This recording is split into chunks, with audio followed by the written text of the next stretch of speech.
Hey, it's Drew, aka the Skill Sonographer, and today we are finally discussing renal artery duplex exams. The reason for this exam is very simple. It typically is uncontrolled hypertension. So, either one or two of the renal arteries are narrowed, stenosed, and potentially causing elevated blood pressure throughout the body. So this is not that the person just naturally has high blood pressure. The lack of perfusion to the kidneys is making the body think, oh no, the kidneys aren't getting enough blood flow. We need to pump more blood. We need to pump blood harder. So then secondary hypertension is created. First things first, you want to make sure you are very familiar with the anatomy because it can be very confusing deciphering between the renal vein and the renal artery, especially in 2D. So you want to keep in mind that the IVC can be a little bit anterior to the aorta. Therefore, the left renal vein transverses the aorta, and then the right renal vein can be anterior to the right renal artery. Also, the renal arteries branch off distal to the celiac and SMA. So if you are scanning the aorta and transverse and you see the IMA, you know you've gone too far. You need to go more superior to just below the SMA. Here we have in transverse the aorta, and then you can see the left renal artery crossing posterior to the left renal vein. And there's the SMA right there. So we're distal to the where the SMA branches. I have the patient in the supine position, and every facility has a different protocol. Do whatever your facility requests. Can't emphasize that enough. So typically we start with the aorta in transverse. That's what I do, where the renal arteries are branching off. That's where I want to start imaging the aorta. You will want to get an AP measurement of the aorta in transverse, and also this is a better image of the left renal artery with the aorta. Here in this area, you can kind of see the IVC, you can see that left renal vein, you can see the liver, you can see the spine. Now, keep in mind, these are not the best images. I was scanning myself standing up, so I did the best I could. So, you want to just obtain as good of images you can. Take 2D images in transverse, color images in transverse, labeling the anatomy if you can. Even though these aren't the best images, you can't even get these types of images on a lot of the types of patients that we scan. So just get what you can and move forward.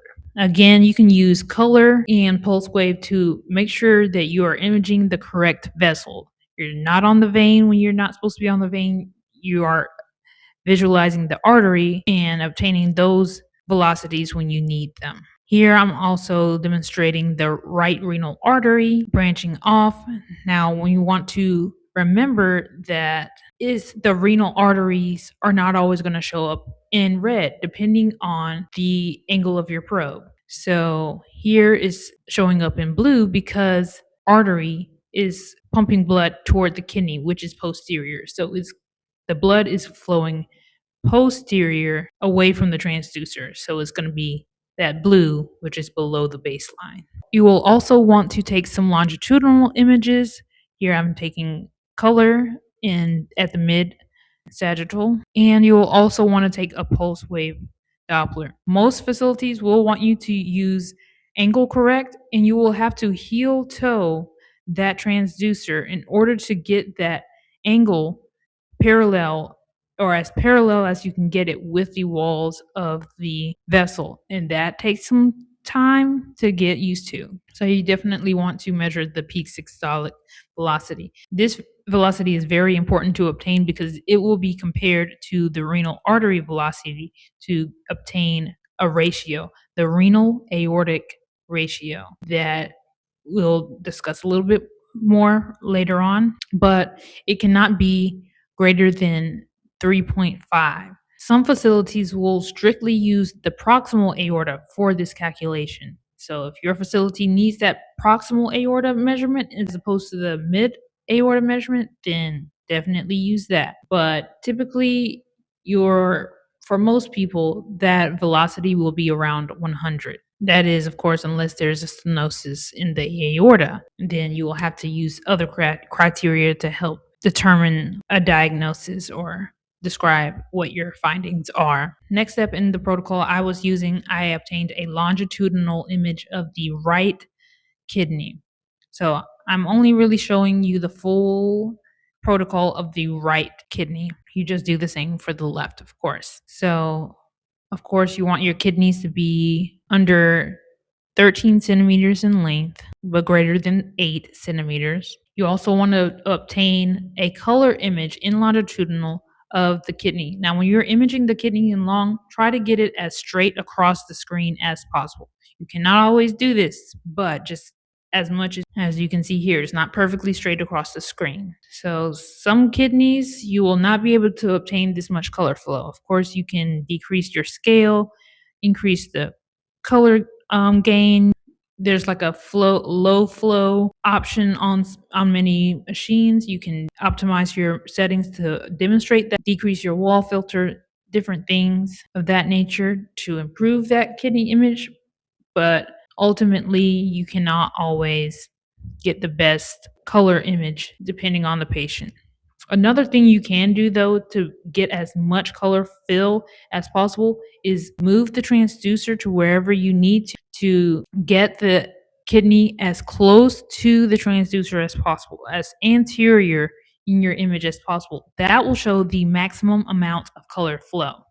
Now, sometimes some patients you can image them pretty well in the supine position. A lot of times, most times, if the patient is mobile, I will get them to turn into the left lateral decubitus, get their right side up so that I can scan their right kidney and make it easier ergonomically for myself.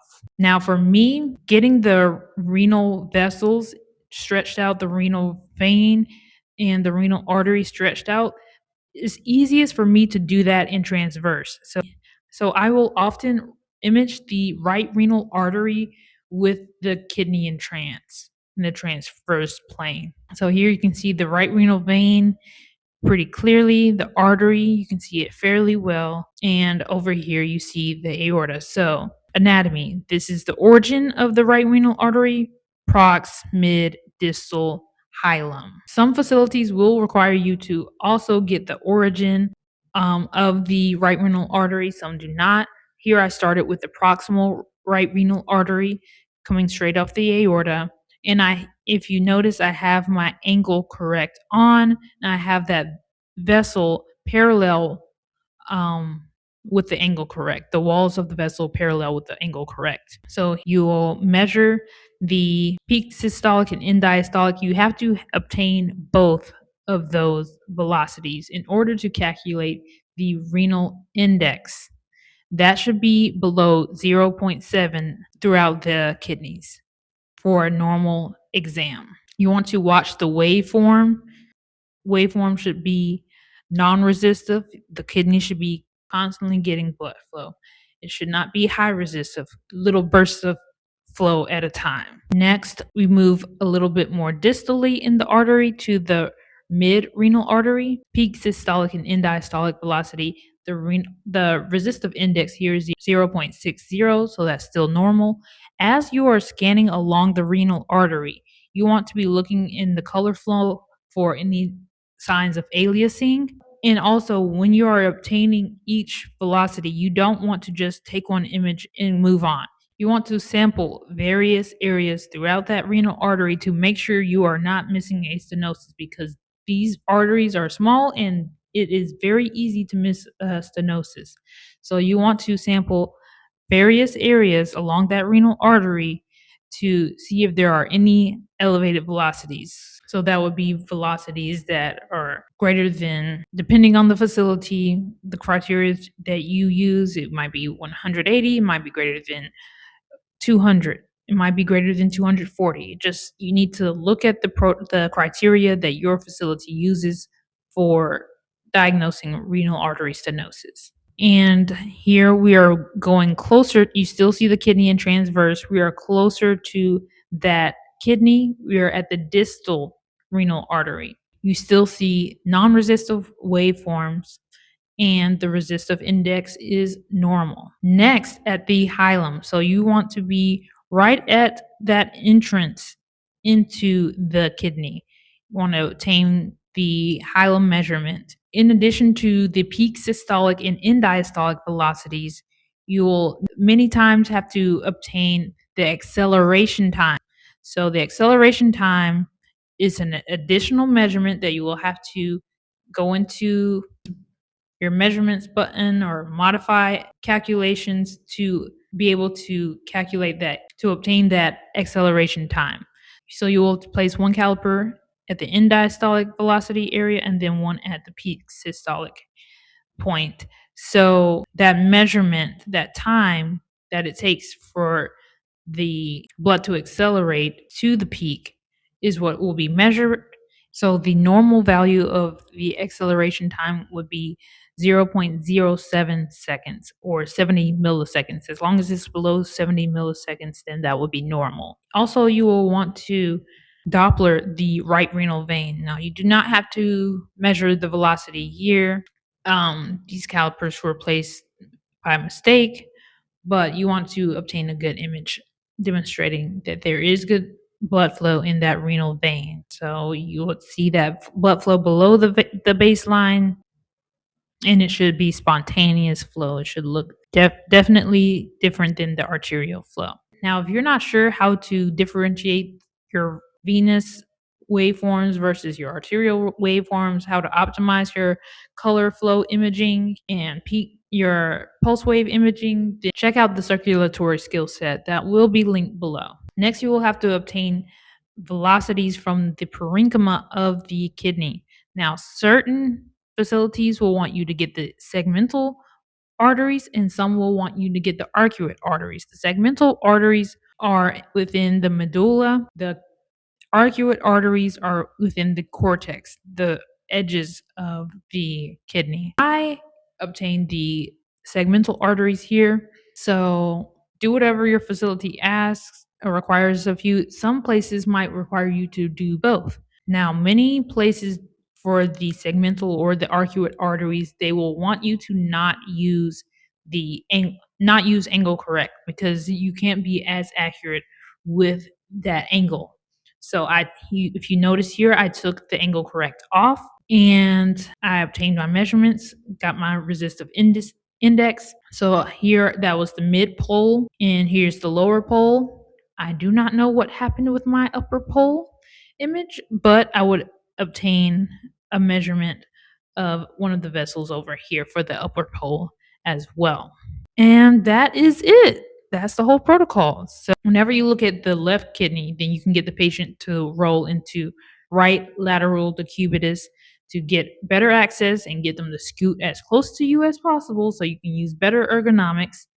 And you do the same thing.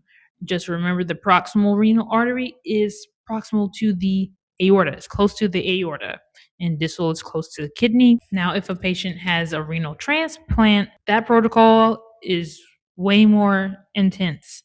So I am not an expert on that yet, but definitely look at your facility's protocol, and also many textbooks will also list that protocol. Now, for again, what you are looking for, you are wanting to make sure your resistive indices are below 0.7, and that renal aortic ratio should be less than 3.5. So the renal arteries, not the segmental or arcuate arteries, the renal artery, you're going to take that. Many times, whatever software you use to write up your exams will go ahead and calculate this for you, or maybe even your machine will, but it will take the highest renal artery velocity and divide it by your aorta, whether that's the proximal or mid aorta velocity, and it will develop a ratio.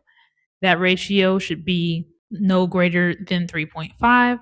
So if you have super high velocities in the renal artery and much lower velocities in the aorta, then that's going to create an elevated renal to aortic ratio.